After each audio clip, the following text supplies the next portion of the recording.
Sizlarga bitta life hack o'rgatmoqchiman. To есть faqat qizlar emas, endi hammaga boyib ketishi eng zo'r yo'li. Boyib ketishi, pulinglarning barakasi, ishinglarning barakasi, oilanglarning xotirjamligi, tinchligi, hammasini bittagina siri bor. Bilasizlarmi? Bittagina siri bor.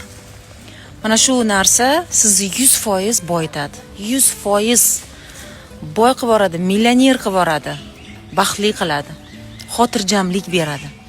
U nima u bilasizlarmi? U topgan pulinglarni ota-onanglarga ehson qilishinglar. Mana shundagina sizlarni topgan pulinglarda baraka bo'ladi. 100% bu sinalgan. Ota-ona. Birinchi o'rinda ota-onaga ehson. Ularga qarash, ularni yedirib ichirish, ularni sog'lig'iga qarash, ularni sani maqtanish uchun yetmayapman, kimgadir nimanidir ko'z qilish uchun emas. Mani 800 mingta почти odam kuzatadi va mayli shuning ichidan bir 10 ta insonni qalbiga agar men shu narsani singdira olsam, kimgadir shu narsani o'rgata olsam, sababchi bo'lsam shu narsani qilishga, menga savob bo'ladi. O'shaning uchun gapirib o'tyapman.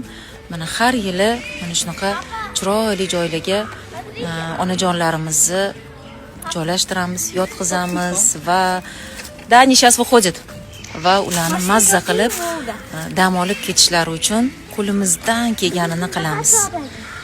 Va bu endi 1% albatta ota-onamizga qiladigan ishlarimiz.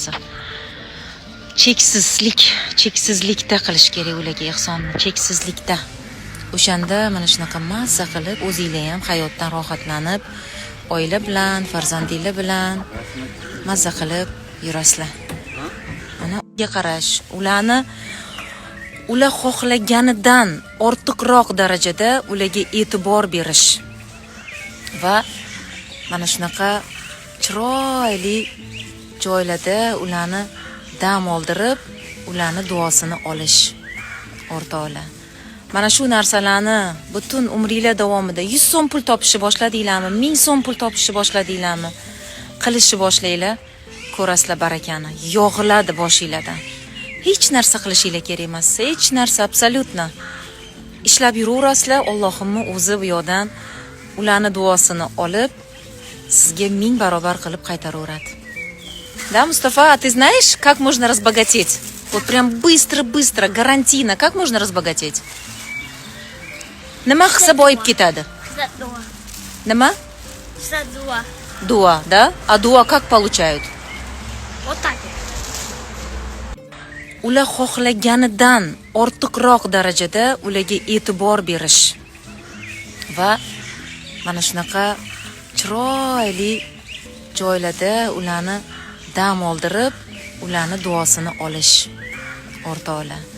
Mana shu narsalarni butun umringlar davomida 100 so'm pul topishni boshladinglarmi, 1000 so'm pul topishni boshladinglarmi, qilishni boshlanglar, ko'rasizlar barakani, yog'iladi boshinglardan.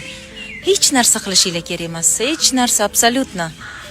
Ishlab yuraverasizlar, Allohimni o'zi bu yoqdan ularni duosini olib, sizga 1000 barobar qilib qaytaraveradi. Да, Мустафа, а ты знаешь, как можно разбогатеть? Вот прям быстро, гарантийно, как можно разбогатеть? Nima qilsa boyib ketadi? Nima? Дуа, да? А дуа как получают? Вот так. Когда вы делали хорошую работу кому-то, он молится. Это идет Аллаху, и Аллах это берет и дает нам. Хорошо. Eng важныйsi, eng muhimi, kimga qilish kerak yaxshilikni? Kimdan duo olish kerak? Ну скажи это. Kimdan? Oila. Ota-onadan, da? Buvijon, dodajonlardan, da? Ana, o'rtoqlar. Mana shunda. Hamma gap mana shunda. O'rtoqlar, baraka, rizq hammasi mana shu ota-onalarimizga qilgan ehsonimizda. Ana onajonim mazza qilib kelyaptilar. Analar. Qaynanam hozir massaj olayotgan ekanlar. Ular massajdan keyin keladilar. Ularni ko'rishga, ziyorat qilishga keldik. shunaqa duo qilishyaptiki, shunaqa zo'r joyki deb. Вообще mazza.